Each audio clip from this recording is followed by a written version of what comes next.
This is Supplemental Podcast, Implementing Creative Solutions with Right Thoughtform Building. Here in today's world, the personality of the everyday man is dominated by a continual stream of conflicting thought forms in his consciousness, some harmonious and quite often some discordant and chaotic. His wants and desires drive him in virtually all his emotions and activities. This line of thinking causes much contentious energy on the physical and emotional planes, and in order to determine what is required for positive change in this world, the service worker needs to invoke a new and higher rhythm in his thoughts to awaken the power to think clearly and accurately. Learning to hold this vital thought form will allow him to attain this higher objective, thus transform conditions on the physical plane. This will come about through a conscious effort using the mind. To accomplish this, the service worker must perform the following step. Number 1, connect with the soul and engage the mind through discernment and dispassion when engaging in life's activities. Number 2, purify or put lower desires aside to the point where they do not inhibit clear seeing or knowing. This allows the service worker to ascertain higher impulses emanating from the intuitional plane. If he is obsessed with his own needs, actions, and interest, he will remain unconscious to the higher needs of the group or humanity and will not become a useful tool of service for the soul. Number 3, learn to understand the relationship between the brain and the higher mind of the soul by employing concentration on the actual building of the thought form. The service worker will do this by understanding the law of energy, which involves consciously creating the thought form with his own vital mental substance and with his own soul quality and tone. For example, the service worker registers an idea in his mind, such as how to render a particular service for a group. He knows what is needed to be done, and he sees the steps to accomplish the task. All during this process, he's guided by the soul with an understanding of practicing love, wisdom, selflessness, and harmlessness. His awareness and connection with the soul vitalizes the thought form. After the thought form is constructed, the service worker will need to know how to send it out to fulfill its purpose. Sending it out is like basically uses rhetoric or through writing essays or through the print media or the broadcast media, perhaps even blogging. So the service worker is not impatient, but he knows that this thought form will be wisely implemented at the right time. For this last part, he must know how to keep the thought form, vitalize it with his own energy, or later destroy it when it is no longer needed. Note, a visualization technique is always recommended to first connect and align with the soul to prevent any taint of emotional or personality bias. We see the higher ideas already working out in the outer world through thousands of organizations to bring about positive and progressive change in their community. It is up to the everyday people, whether they realize it or not, to respond to the inner calls for bringing light, love, and the will to good into the world of all life's activities. In the esoteric world, we understand that thoughts are energy and that we as individuals are not truly isolated or alone. We are all souls at a higher level of consciousness. The challenge is getting to that place of realization and knowingness. This is the hope for creating a new civilization based on equality, unity, and right human relations. For the esotericist, the axiom, energy follows thought, has great meaning when connecting with others in meditation. We note that the idea is happening all the time with the so-called national conversation on a given subject. The media, the government, and the members of the economic sector put out an idea, and people in so many places talk about it. The thoughts may be transmitted through the news or social media, but the subject begins with thought in the mind of the individual. This is what we are looking at here, that thought can be read and transmitted to humanity. As members of humanity, we are caught up in multiple crises, whether it be corruption, war, climate change, addictions, gun shootings, the list goes on. Again, each crisis is made up of a series of thoughts, usually physically acted out, that result in certain phenomena on the physical and emotional planes of consciousness. So what I am suggesting here are some visualization exercises. We'll focus now here at the present moment using visualization as a means for remedying some existing problems that humanity faces. These are suggested visualization exercises. The first is visualize holding a rain cloud made up of spiritual values, such as cooperation and goodwill and unity consciousness. Feel, know, and hold this cloud in consciousness and simply rain down into human consciousness as a form of light, love, and the will to good, or love wisdom, onto the inner planes. This helps to offset the opposite energies of evil, separatism, and anything that blocks the light of the soul from manifesting in the world. With the radiation and brilliance of these energies, it becomes attractive to people who are intuitive. And realize also that many people are intuitive, they just don't realize it, and it's just not consciously acknowledged. It's just part of the equipment that they normally function with, such as people in many industries, such as the IT world, and they think out of the box. This can be not just in IT, but it can also be in the sciences too, and the arts. Another visualization can be a particular evolutionary service group that knows and sees in their mind's eye of how it can function in its higher essence and capability.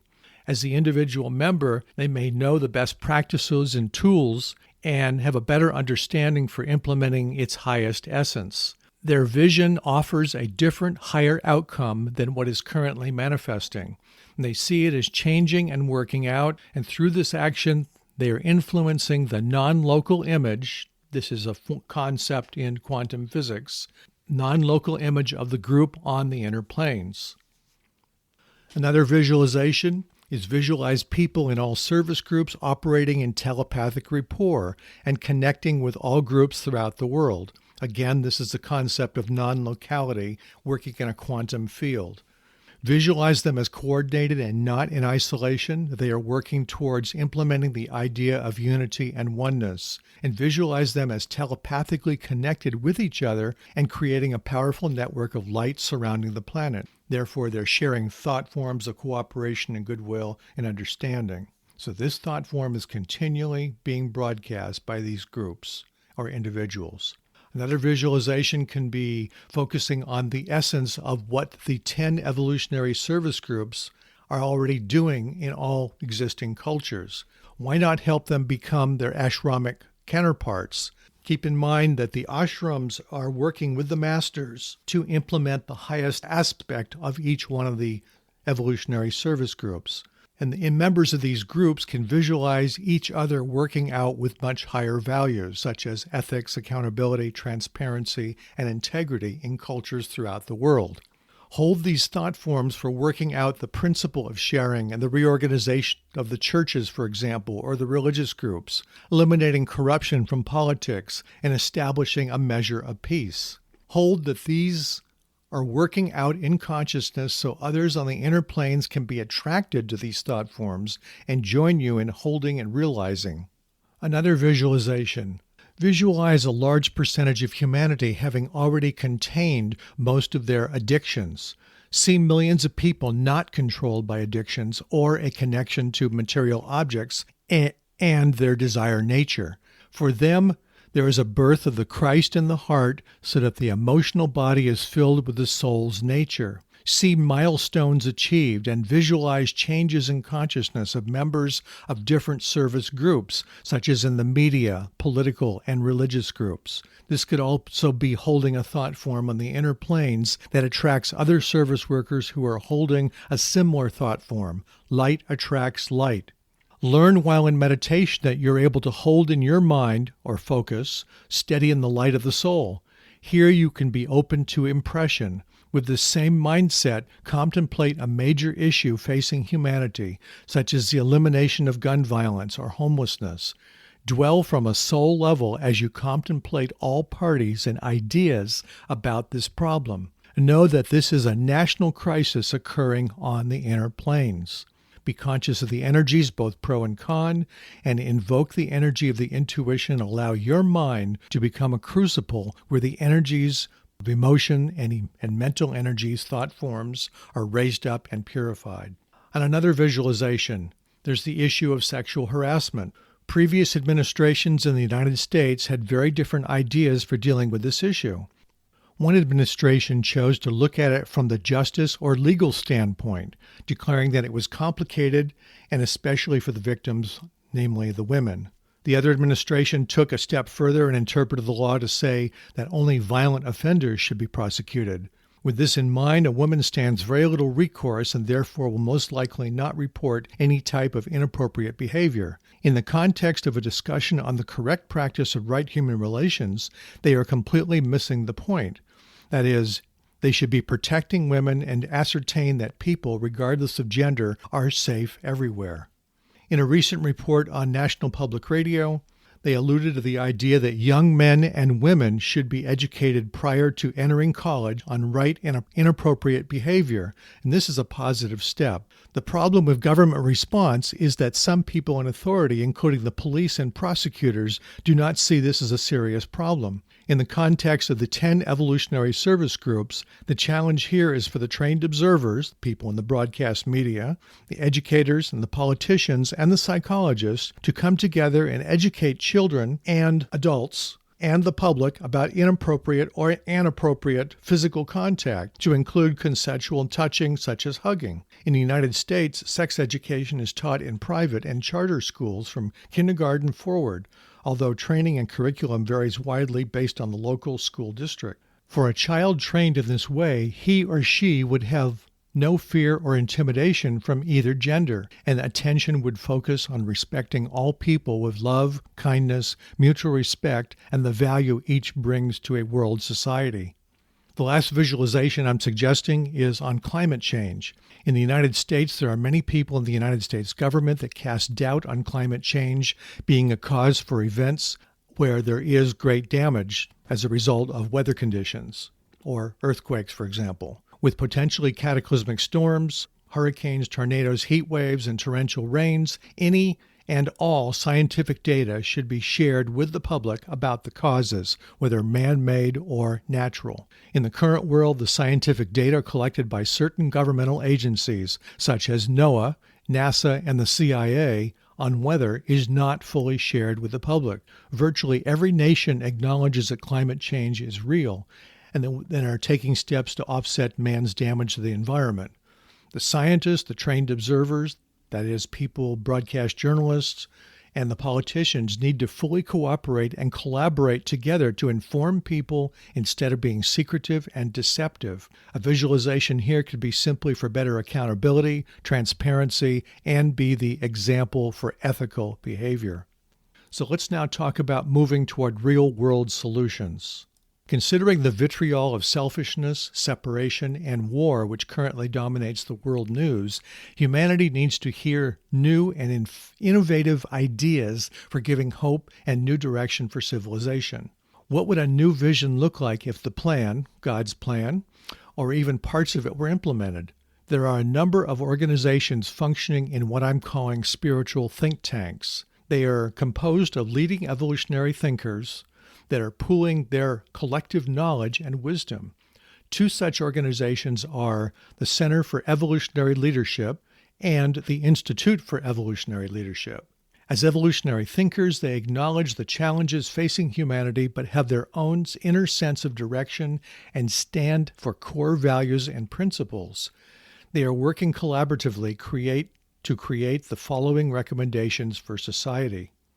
Number 1, design and build organizations and institutions all operating with ethical actions representing a new type of evolutionary leadership. The current leadership model and mindset for industry and government is linear in its approach and does not include all parties or situations. This new methodology will have a holistic and global mindset that is sustainable, multidimensional, and which does not exclude any participants. The second recommendation is that humanity should be built and evolve towards a democratic, sustainable, and thriving organizations that will produce effective leaders. Through educational programs and developing new methodologies that train people in evolutionary leadership, new evolutionary organizations will naturally emerge, founded on partnership, cooperation, empowerment, collaboration, and shared inspiration. A last recommendation would be, with such a mindset and orientation, anyone can become an evolutionary leader and effectively practice right human relations with new behaviors toward people, organizations, and the environment. It seems that the people or the members of the political organizers group should acknowledge and collaborate with members and leaders of these outside the government groups who have defined innovative ideas that can help transform society. The next step is for leaders of these spiritual think tanks to talk to members that work directly in the existing 10 service group sectors, such as the politicians, the economists, people in news broadcasting, CEOs of key industries of the economy, and scientists and educators, and begin to have their ideas heard and adapted. Perhaps on another note, could not the visionary or evolutionary leaders also help to influence within society directly? We are mindful of the fact that service workers, whether they work in the outside evolutionary groups or within the evolutionary groups that are directly influencing humanity, that they are the feet and the hands of the spiritual hierarchy and represent the primary externalization of soul values. Of those individuals who are practicing cooperation and goodwill between their group and other groups, we can find ways of bringing a higher vision and spiritual values to leaders of all the existing 10 evolutionary service groups. And this can be done by identifying those who represent higher vision and values, and can be done with an act of contacting and supporting and uplifting them in their work. So this concludes this podcast. You might also want to hear 2 other podcasts I have, Visualizing the New Civilization and Synthesis, Group Integration, and Crisis.